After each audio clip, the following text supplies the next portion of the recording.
Olá, vamos dar início a um novo programa Debates Le Monde Diplomatique Brasil, uma iniciativa do jornal Le Monde Diplomatique Brasil em parceria com a TV PUC, com o canal universitário e com a TVT, a TV dos Trabalhadores. Nós vamos tratar um tema que tem múltiplas discriminações. Nós vamos tratar das mulheres negras na política. E para tratar desse tema, nós convidamos a Carolina Yara, vereadora pelo PSOL de São Paulo, que eu vou apresentar para vocês agora. A Carolina, ela é negra, ela é travesti, ela é intersexo, ela é portadora de HIV e ela é uma cria da Fazenda da Juta, em Sapopemba, extremo leste da cidade de São Paulo. Foi nessa quebrada que ela teve o primeiro contato com os movimentos sociais, que até hoje a salvam e dão esperanças em sua vida, como ela própria nos conta. Foram 15 anos vivendo nesse território. Ela faz pós-graduação na Federal do ABC, onde cursa mestrado em Ciências Humanas e Sociais. É servidora pública da saúde, ativista em direitos humanos e sociais e de enfrentamento da violência doméstica. A Carolina Yara, eleita em 2020 co-vereadora da bancada feminista do PSOL em São Paulo, é uma das 5 integrantes do mandato coletivo da bancada feminista, que nós vamos também saber o que é na cidade de São Paulo. Ela atua como vereadora na questão da educação básica, pensando na população LGBT+, e no fortalecimento de programas como Transcidadania, criado na gestão 2012 e 2016 pelo prefeito Fernando Haddad, e que tem como linha de atuação a empregabilidade e a educação para pessoas trans. Carolina, muito obrigado por você se dispor a conversar com a gente nesse momento. É muito importante trazer para os nossos espectadores, né, todas as capacidades de resistência, de luta que você apresenta para enfrentar as múltiplas discriminações de que certamente você é vítima, na sociedade e na Câmara Municipal. E é disso que nós vamos querer falar com você. Eu queria começar perguntando um pouco da sua experiência de 15 anos nesse território da Fazenda da Juta, que parece que foi isso que despertou você para a questão da política. Foi isso mesmo? Como é que foi isso? Bem, olá a todas, todos, todes, né, que estão aí nos vendo, nos ouvindo. Peço aí a licença, né, de todo mundo. Como eu aprendo no candomblé sempre, a gente sempre pede licença, pede a bênção, né, das pessoas que vão nos ouvir. E, bem, eu morei durante 15 anos da minha vida, né, então toda a adolescência e também parte importante da minha juventude na Fazenda da Juta, né? E quando, eu não sei se despertou a política, mas me despertou para a militância, né? Porque eu tenho dito sempre, né, nas entrevistas que eu dou, que a política nasceu comigo, né? Então, quando eu nasço sendo uma pessoa com 2 sexos, né, uma pessoa intersexo, que antes era chamada de hermafrodita, agora é intersexo, e quando eu sou mutilada por conta disso, né? Então passo por mutilações genitais na infância, né, aos 6 anos, aos 12 anos, e desconhece o que foi feito comigo quando recém-nascida. Só de eu viver, sobreviver, hoje fazendo, né, chegando aos 30, né, estou com 29, vou fazer 30, isso por si já é um ato político impressionante, né? Mas a militância, ela começa, de fato, na Fazenda da Juta, né, nesse território aí de Sapopemba, zona leste da capital, e que foi muito presente no cenário das lutas por moradia na cidade de São Paulo, né? Quem tem mais ou menos um conhecimento histórico sobre a cidade de São Paulo sabe que a região ali de Sapopemba, São Mateus, tinha muito forte as comunidades eclesiais de base, né? E também um movimento de moradia organizado desde a década de 70. E esse movimento criou a Fazenda da Juta, né? Que era, como o nome diz, uma fazenda, e que vários migrantes, vários e várias, né? Migrantes nordestinos e nordestinas, negras, indígenas, foram para lá, né? Ocuparam aquela terra, e os fazendeiros tentaram expulsar, né? E aí houve todo um conflito, e isso originou o bairro, né? Através desse conflito, o Estado entra lá e faz o conjunto habitacional. Então, eu estou contando essa história porque é importante dizer de onde que eu venho, né? Eu sou filha dessas pessoas, dessa classe trabalhadora, dessas pessoas negras e indígenas que lutaram por moradia e construíram um bairro de forma coletivista, né, pelo mutirão, através da luta popular, através de assembleias de bairro, e eu fui crescendo vendo isso. Então, quando eu chego lá com os meus 14, 15 anos, começo, né, a me inteirar, né, ali dos projetos culturais que tem no bairro, começo a participar do teatro, do CEL, né, de políticas ali implementadas, eu começo a me agrupar com outros militantes daquele bairro e fazer coletivos periféricos, né? Então, eu tenho bastante orgulho de ter sido uma das fundadoras do coletivo Periferia Preta, que existe até hoje lá na região, que é um coletivo artístico, LGBTQIA+, e negro, né? E que conseguiu fomentar ali cultura junto com a paróquia, junto com o CCJ, né, que são onde ficavam as crianças, junto com uma série de atores improváveis do território, né, atores religiosos, atores, inclusive,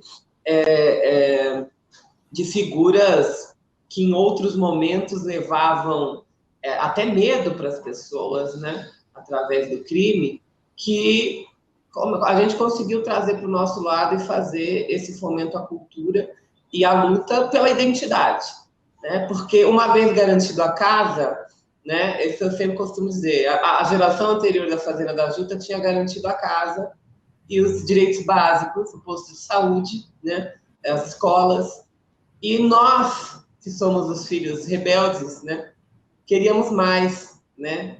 Aí a gente queria arte, a gente queria ser quem a gente era, a gente queria ser LGBT, que ia mais, sem ter nenhum tipo de risco de andar nas ruas do bairro, né? Então foi assim que eu me tornei militante, foi assim que eu fui me aproximando dos movimentos sociais, e aí foi um caminho que tem durado aí mais de uma década, né? Muito bom. Uma década e meia.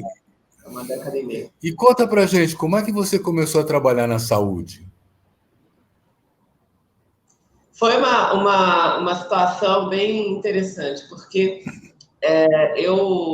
quando eu era pequena, eu falava que eu nunca ia trabalhar em hospital, porque minha mãe trabalhava, né? Então, ela tinha pouquíssimo tempo de ficar comigo, porque trabalhava em hospital, era técnica de enfermagem, e eu falava, ficava brava com o ambiente hospitalar, né? Só que quando eu fui, assim, dos 15 aos 18 anos, né, eu me descobri como uma mulher trans, né, uma mulher travesti, e fui descobrindo que meu corpo foi se desenvolvendo de uma outra forma, corporalmente, hormonalmente, né? Então, eu fui para a prostituição aos 15 anos, né?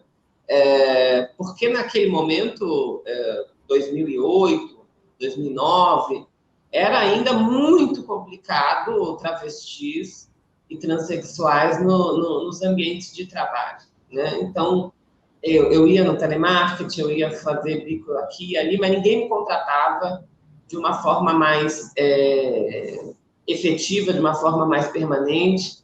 E fui para a prostituição, fiquei 3 anos, ainda menor, né, de idade, e foi um ambiente que, para mim, foi muito violento, né? E, nesse sentido, com 18, eu tive uma pressão social muito grande para sair da prostituição familiar também, e a minha própria subjetividade estava sendo agredida no ambiente do trabalho sexual, que deve ser regulamentado, que deve ter direitos, mas é muito difícil ainda, né? E foi nesse momento que eu enxerguei no hospital, né, no hospital justamente que a minha mãe havia trabalhado, Santa Marcelina, a oportunidade de prestar ali o processo seletivo e passar, né? Tive que, no entanto, para ser aceita, tive que entrar no armário de volta, né? Tive que me vestir novamente de rapaz e fiquei durante 6 anos nesse processo para conseguir me manter nos empregos, né? Até conseguir novamente fazer a transição de gênero, entrar de novo no processo transexualizador. Tive que interromper para a garantia do emprego. E acho que é por isso que hoje, enquanto cientista social, eu faço um mestrado estudando empregabilidade, né? Porque justamente foi algo que me atingiu centralmente, né? E que atinge muito as pessoas trans, né? E pessoas negras também, principalmente agora nesse momento de desemprego muito alto, né? Então, foi basicamente isso. Entrei na saúde, nunca mais saí agora que eu fui eleita, e estou licenciada, porque o cargo continua lá, né? Enfim, passei na iniciativa privada, prestando serviço para a prefeitura terceirizada, depois passei em concurso, e estou licenciada agora para o cargo aqui na Câmara, né? Antes de nós entrarmos na parte do seu trabalho agora, quer dizer, você sentiu alguma diferença ao longo desses 6 anos do espaço que você conviveu na saúde,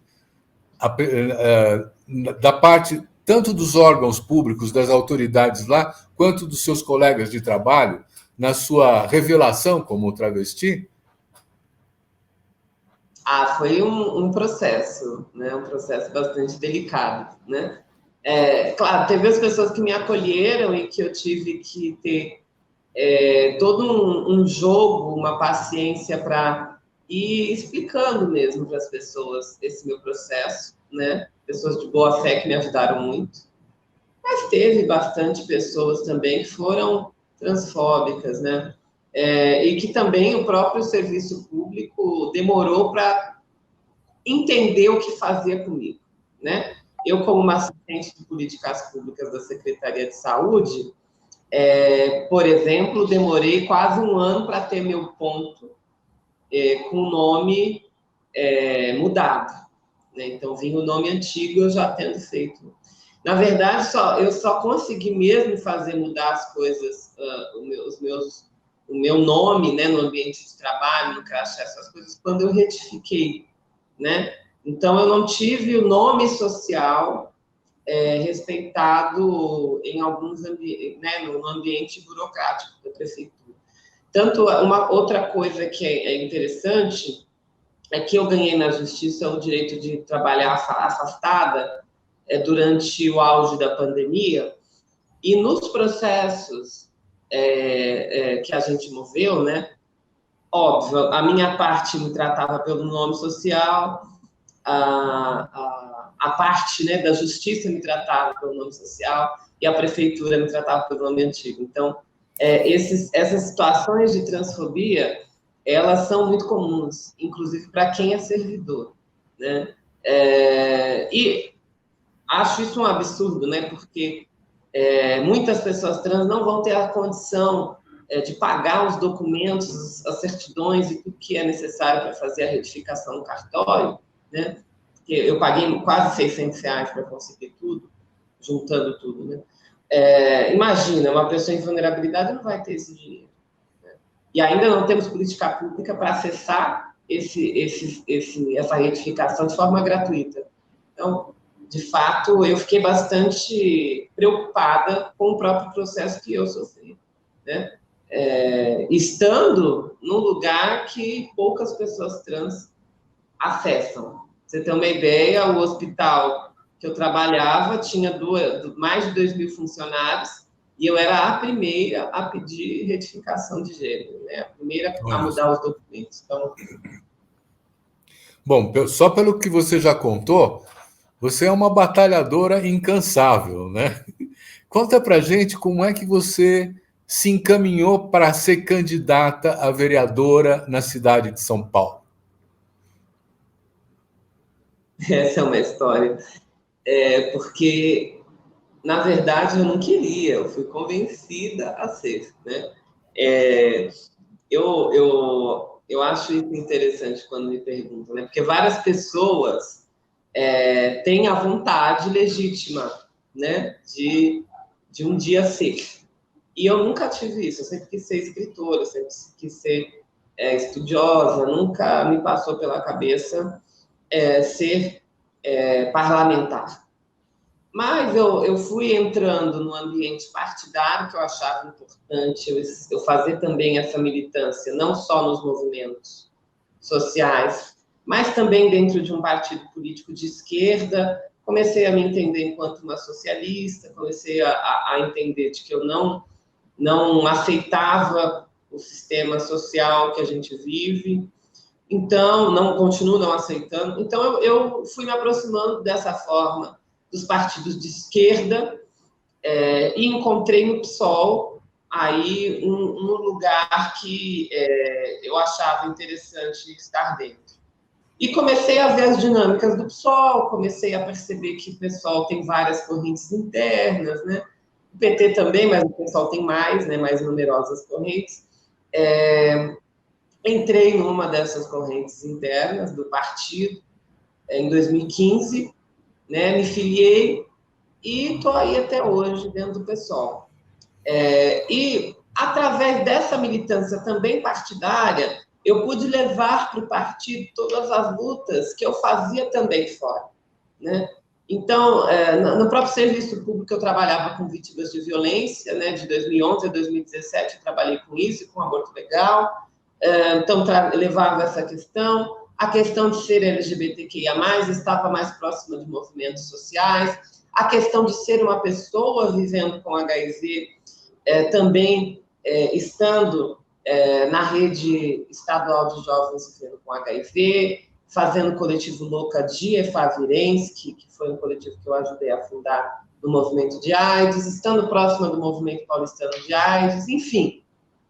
Acho que tudo isso fez com que as entidades, né, as pessoas, as lideranças partidárias me vissem como alguém possível também para o jogo político, né? Então, ali em 2019, fim de 2019, eu sou convidada a compor uma candidatura coletiva, né? Já com mulheres que eu militava dentro do partido, né? Então, a Silvia Ferraro, que eu divido aqui a cadeira, né? Eu já trabalhava, na verdade, com ela dentro do partido, já tinha participado, tinha inscrito o programa LGBT dela ao Senado, né? Nas eleições de 2018. Ela tinha me ajudado também a escrever o programa político LGBT junto com a Laerte, junto com a Luísa Copiters, né, para a campanha do Boulos a presidente. E eu me juntei com ela e com outras manas que também eram do partido, a Paula Nunes, a Daphne Sena e a Natália, e nós fomos fazer a bancada feminista. E foi muito engraçado porque eu dei 3 nãos, né? Eu falava, não, gente, pelo amor de Deus, eu não sirvo para isso, o que vai ser? Imagina, eu vou flopar, eu falava assim, né? Vou flopar, ninguém vai querer saber de mim, imagina. E a Silvia foi conversar comigo, foi uma conversa de 2 horas aqui no Largo do Arouche, para me convencer, e ela me convenceu. E eu nunca imaginei que eu ia virar a figura que eu sou hoje, assim, de fato. De ser a primeira parlamentar intersexo do país, a única que vive com HIV abertamente, uma das 30 parlamentares transeleitas. Eu nem sabia se eu ia ser eleita, né? E fui. Então, acho que todo esse processo também potencializou movimentos dos quais eu faço parte há um bom tempo e foram comigo, né? E fizeram ser possível isso. Carolina, conta pra gente como é que você foi recebida pelos seus pares na Câmara Municipal. Como é que foi isso? Olha, Eu sei, é uma pergunta difícil, mas tem umas perguntas que a gente fica numa saia justa, né? Mas vamos lá. É, eu acho que a Câmara, eu acho não, eu tenho certeza que a Câmara não estava preparada para receber mandatos coletivos, não estava preparada para receber 3 mulheres trans eleitas, né? A Erika Hilton eleita no mandato tradicional e eu e a Samara Sostens em mandatos coletivos. A Câmara não estava preparada para um aumento da esquerda e um aumento da extrema-direita, né, na Câmara. Então, a Câmara de São Paulo passou por muitas coisas. Então, quando eu chego aqui no dia 1 de janeiro de 2021, a gente toma posse no meio da pandemia, então a gente toma uma posse online aqui no gabinete, né, no telão lá da Câmara.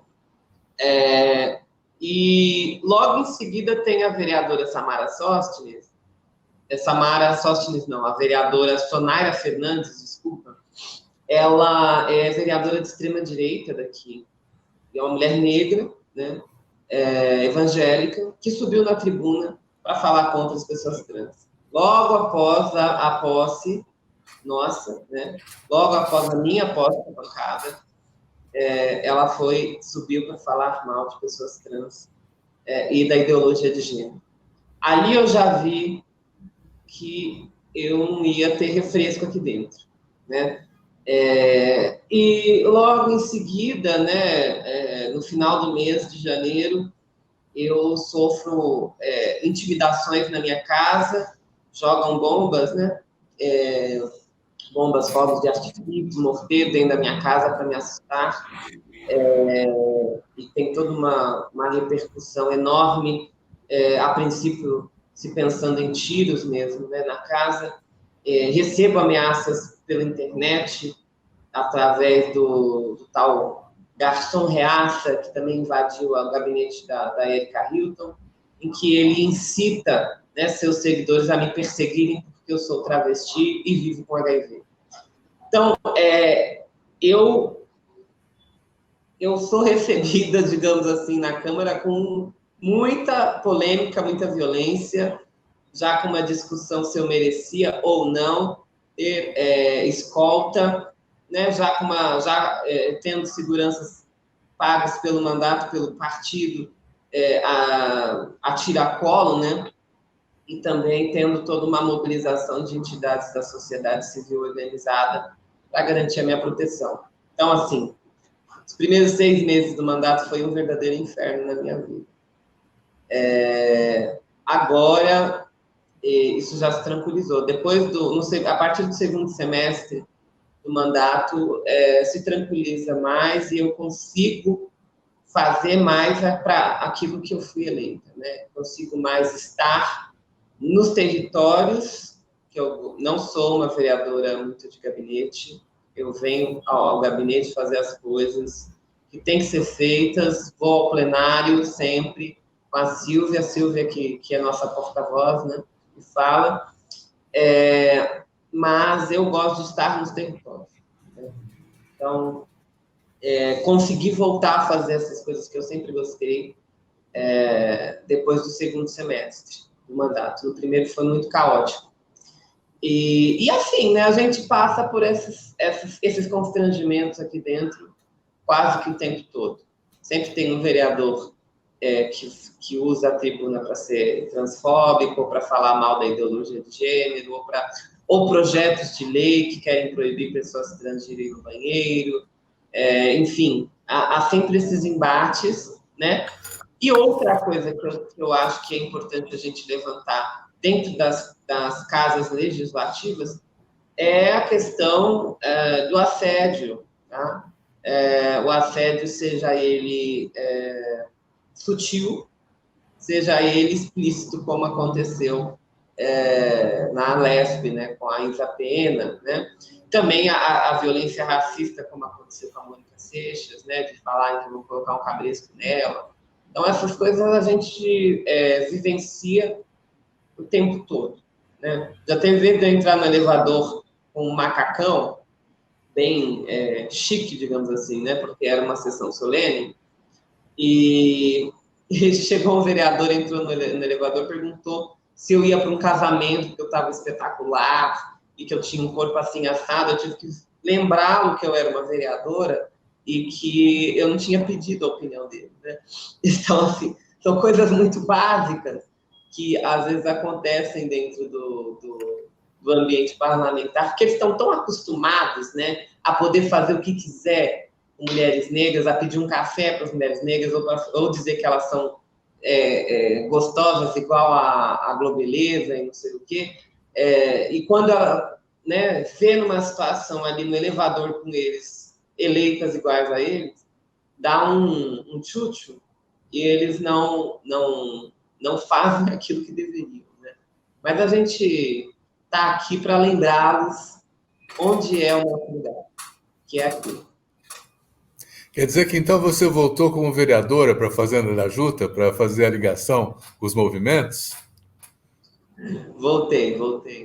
Inclusive trouxe movimentos também, eu e a Juliana Cardoso também fazemos algumas coisas que traz o pessoal aqui para a Câmara ou para o Centro Cultural Vergueiro, enfim. Mas é muito interessante isso, né? Porque eu volto para a Fazenda da Juta já num outro papel, né? Que é o papel de apoio e fortalecimento daqueles mesmos movimentos dos quais eu fiz parte. Seja o apoio político, seja o apoio para coisas cotidianas deles, o apoio simbólico, né, que também tem poder na nossa sociedade, o apoio com emenda. Mas eu acho que isso, para mim, é gratificante nesse sentido. Só que, por incrível que pareça, eu não sou uma vereadora, né, e nosso mandato coletivo não é de co-vereadoras que são de bairros, né, ou que são de tema específico, né, que é muito comum na vereança, né? O vereador do bairro tal, né, ou o vereador da educação, ou o vereador da saúde, né? Nós conseguimos montar uma vereança que, de fato, discute direito à cidade, né? Então, de fato, a gente busca atuar para a cidade toda. Claro que nós temos os nossos trabalhos específicos, mas também são trabalhos específicos em bairros muito distintos. Então, desde Brasilândia, Zona Norte, até Jardim União, Extremo Sul e Parelheiros, Leste, enfim, região central, com a situação principalmente da extrema pobreza e pop rua, né, a população em situação de rua na região central, né? Então, a gente atua muito nessas pautas, além das pautas óbvias do feminismo, né? Do feminismo negro, do feminismo interseccional, né? Que é o norte nosso, né? O feminismo que abarque as necessidades que incluam raça, gênero e classe social, né? Esse é nosso norte. E enfim, isso tudo faz com que a gente tenha uma atuação louca. A verdade é essa, né? De você percorrer a cidade toda, às vezes, no mesmo dia. Assim, né? Eu sair, às vezes, de Itaquera e eu vou para a Zona Oeste, vou para a Sul e aí volto para o gabinete. Uma logística bem confusa nossa, mas que tem dado certo e tem nos tornado aí um experimento interessante para as ciências sociais e políticas analisarem aí depois, né? Porque eu acho que essa coisa do mandato coletivo, ela veio para ficar, né? E ajuda a vereança ou os deputados, os senadores, né? Que sejam a distribuir o poder e a dividir tarefas para se capilarizar mais entre o povo. Então, eu acho que tem essas questões muito interessantes nesse modelo. Carolina, você tem razão, isso é muito interessante e é uma inovação. Não tinha, há alguns anos atrás, mandatos coletivos, né? E a gente fica curioso, como é que funciona a bancada feminista, que é o mandato que você tem coletivo?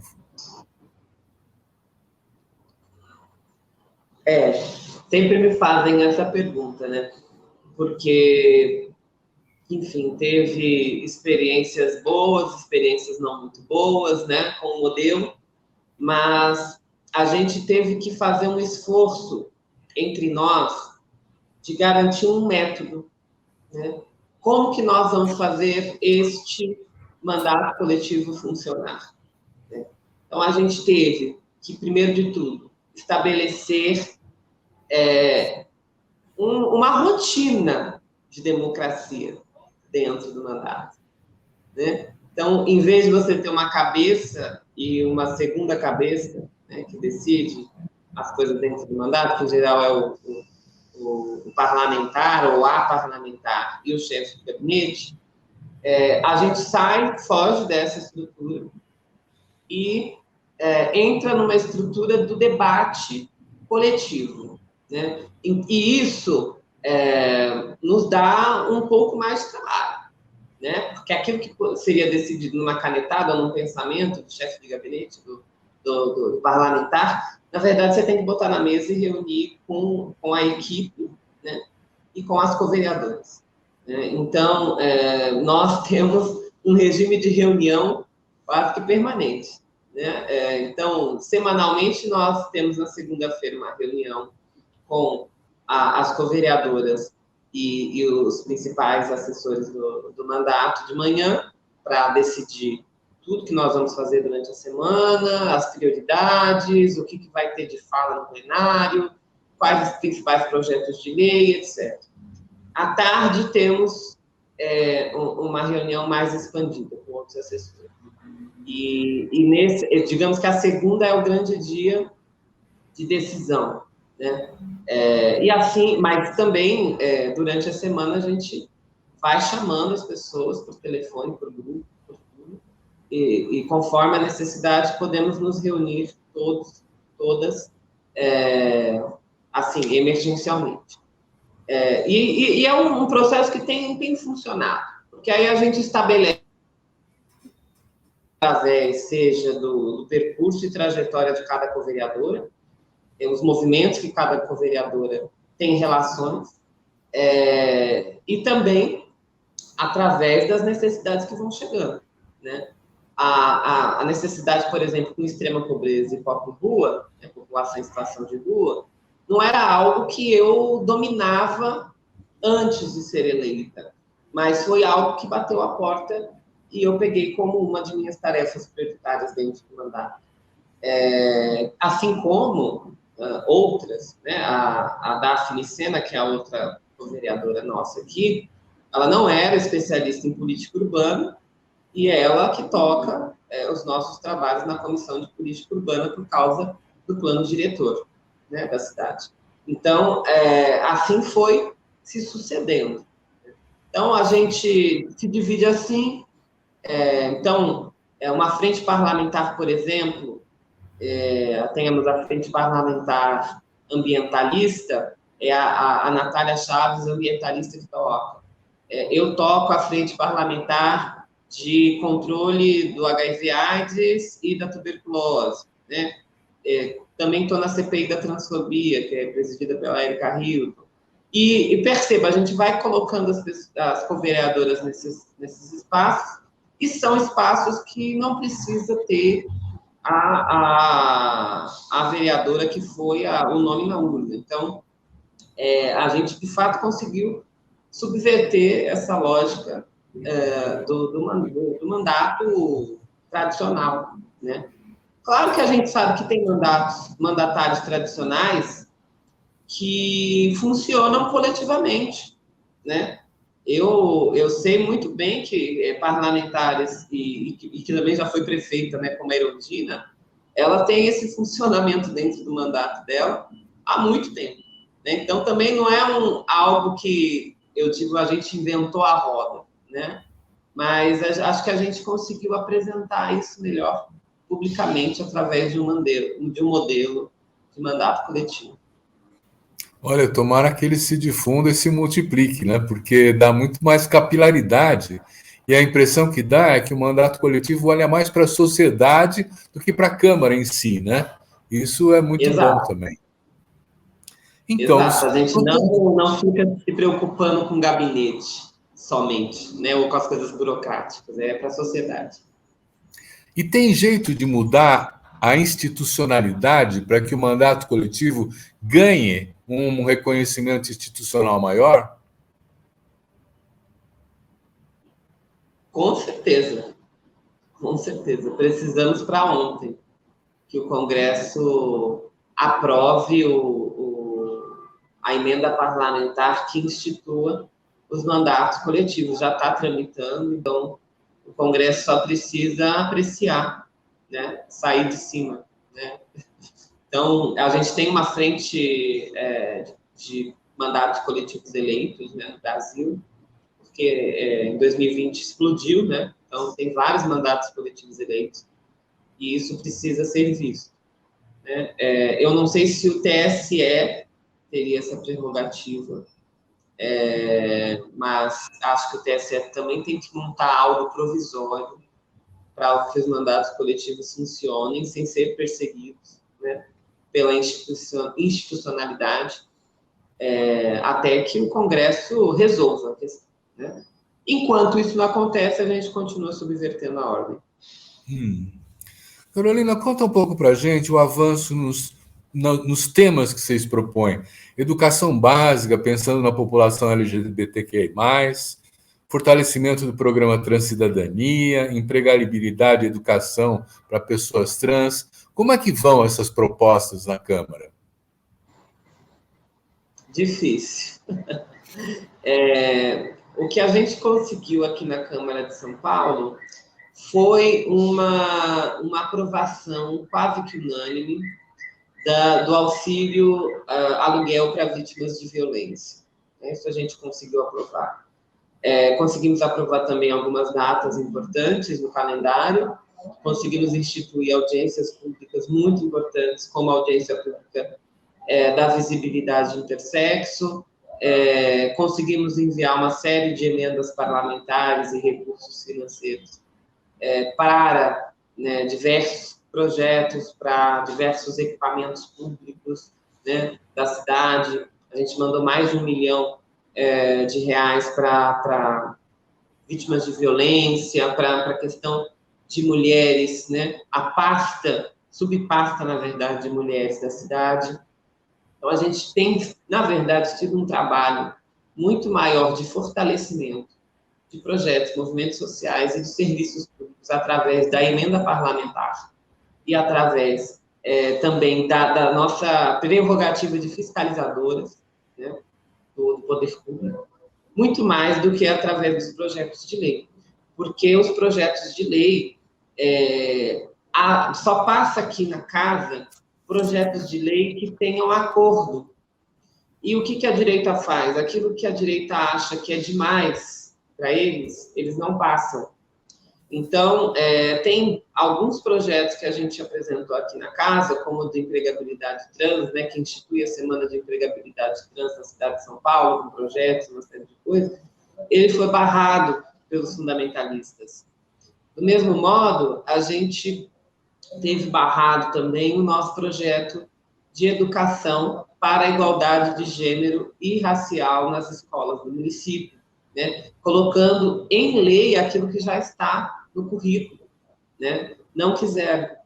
Da mesma forma como tentam o tempo todo colocar projetos de extrema-direita aqui, como o projeto Eu Escolhi Esperar, que queria instituir a abstinência sexual como uma política de governo, uma política nas escolas, algo absurdo, porque isso diz respeito à religião e escolha de cada um, cada uma. O que a escola deve fazer é educação sexual de gênero, para a igualdade, aquilo que a gente tinha apresentado. Então, é um ambiente muito complicado a Câmara, como é a Leste também, né? São casas muito conservadoras. Embora aqui na Câmara a gente também, por causa de só passar acordo, a gente consegue também barrar alguns retrocessos na cidade, né? Haja vista que a gente fala, não, isso aqui não entra na pauta. Então, a gente também consegue barrar. A gente conseguiu barrar o Eu Escolhi Esperar, a gente conseguiu barrar uma série de projetos transfóbicos, a gente conseguiu barrar uma série de projetos como a gente está obstruindo agora, a gente está barrando o projeto que quer privatizar a educação municipal, né, que é entregar para as organizações sociais. A gente já vê na saúde que não deu certo, né? As organizações sociais estão destruindo a saúde pública. Carolina, nós estamos chegando mais ao final da nossa conversa, porque é uma conversa interessante, já está comendo bastante tempo. Eu queria me penitenciar perante você, porque você falou assim, em 2 ou 3 oportunidades, isso aí já me perguntaram, é o que já me perguntam sempre e tal. Eu queria te dar a palavra para você falar o que você queira, e não o que eu vou perguntar como os outros já perguntaram. Você tem a palavra, pode se expressar e tratar e pegar o tema que você quiser. Não, é porque as perguntas são parecidas, né? É natural que seja, né? Porque eu entendo que pessoas como eu nesse lugar de poder é algo novo, né? Não tem 30 anos que teve a primeira vereadora, né? Que foi a Kátia Tapeti, em Oeiras, no Piauí. Então, assim, e se a gente for falar, né, do tema, né, mulheres negras na política, acho que eu vou por aí. Antes da minha turma chegar aqui, né, então, que são aí parlamentares eleitas negras aqui na Câmara Municipal de São Paulo, seja no mandato coletivo, seja no mandato tradicional, antes de nós, só havia tido 2 vezes mulheres negras na Câmara Municipal de São Paulo, que foi Teodosina Ribeiro na década de 70 e Claudete, do PT, durante os anos 2000, no governo de Marta. Depois da Claudete, não teve mulheres negras na Câmara. E antes da Claudete, ficou 20 anos sem ter mulheres negras na Câmara. Então, é algo ainda muito novo, né? Por incrível que pareça, é igual a Olívia, deputada Olívia, na ALBA, né, que é a Assembleia Legislativa da Bahia, ser a primeira mulher negra a ser deputada estadual da Bahia, na Bahia, assim. Então, a gente precisa falar de racismo nesse país, né? O tempo inteiro. Tem uma frase do Kabengele Munanga, né, que perguntam para ele, né, quando que acontece o racismo, né? Aí ele responde, o racismo está no ar que eu respiro, né? Então está o tempo todo. É algo que, inclusive, impacta a transexualidade, né? Porque se você olha as estatísticas de quem morre das pessoas LGBTs, são as pessoas negras, né? 80% das pessoas trans que morrem são mulheres negras, né? Mulheres trans e travestis negras. Então, eu acho que a dificuldade que nós enfrentamos na política, ela é reflexo de uma dificuldade enfrentada por todas nós no dia a dia na nossa sociedade, né? Então, por que acham que eu sou um corpo público, ser uma mulher negra e trans? Por que uma cantada num elevador é algo tão fácil? Ou por que eu sou, digamos assim, assediada sexualmente todos os dias? Acho que tudo isso deve ser questionado quando falamos de mulheres negras na política. Por que são as mulheres negras da política que estão ameaçadas? A Lília Petroni, por que é Carol D'Artora, por que é Ana Lúcia Martins, por que é Mônica Seixas, por que somos nós as principais alvos, né, como a Beni Brioli, em Niterói, que são ameaçadas o tempo todo, né? Ou que são chamadas de demônio, de Beelzebub, né? Como foi a Beni Brioli, que tem que andar de carro blindado nas ruas de Niterói e do Rio de Janeiro. Acho que isso tudo a gente precisa pensar, inclusive enquanto esquerda, inclusive enquanto setor progressista, né? Porque quando a gente coloca uma figura pública, mulher negra, para uma disputa eleitoral, ou para uma disputa sindical, ou para uma disputa de base dos movimentos, né, como uma liderança, nós precisamos pensar que aquilo é um ato que é, sim, importante para a construção de uma nova sociedade, que é importante ceder privilégios ou ceder acessos para essas mulheres negras, né? Mas que também não basta, porque nós temos que garantir a vida dessas mulheres negras, dessas LGBTQIA+ negras, dessas pessoas que estão tendo seus mandatos cassados. E aí até me solidarizo com um homem negro, que é o Renato, vereador de Curitiba, né? Renato Freitas, que está sendo perseguido, tendo seu mandato cassado. Que país racista é esse que tem a maioria de população negra e que caça seus mandatos dos representantes legitimamente eleitos por esta população e que, né, lutam por esta população? Eu acho que nós precisamos dessa reflexão, precisamos proteger essas vidas, precisamos nos indignar e nos mobilizar por essas vidas, porque eu falei isso no ato que teve aqui da Coalizão Negra por Direitos, do Genivaldo. Eu já estou muito cansada de acordar cedo para enterrar a gente, ou para falar que travesti apanhou, que travesti morreu. Então, a gente precisa pensar outras possibilidades para que isso não aconteça mais, né? Para que não tenha mais câmara de gás, né? Matando homem negro com neurodivergência, né? E saiu na ponte de jornalismo, né? A minha fala, que eu vi meu irmão tem autismo, né? E eu chorei quando eu vi o vídeo, porque eu vi meu irmão. Eu até exolo, sou supersticiosa, eu bato na madeira, mas assim, eu vi meu irmão ali. E acho que a gente precisa de mais cuidado, é esse meu apelo para os setores progressistas com relação às mulheres negras na política. Porque não é fácil. Não é fácil. Acho que é isso. Já passei aqui. Você falou que a palavra era minha, eu só soltei alguém. Perfeito. Eu só queria fazer mais uma última pergunta para você, por conta da sua declaração de ter se tornado socialista, né? Me conta uma coisa, você acha que é possível superar o racismo dentro do capitalismo? Eu acho que não. Eu sou da opinião que sempre existirá opressão dentro do capitalismo, porque eu sou da escola do feminismo negro e eu sou da escola de Angela Davis. E Davis nos ensina, a Angela nos ensina que não há capitalismo sem racismo e sem patriarcado. Então, é uma tríade, né? Então, não há como superar tudo isso dentro desse sistema social e econômico, né?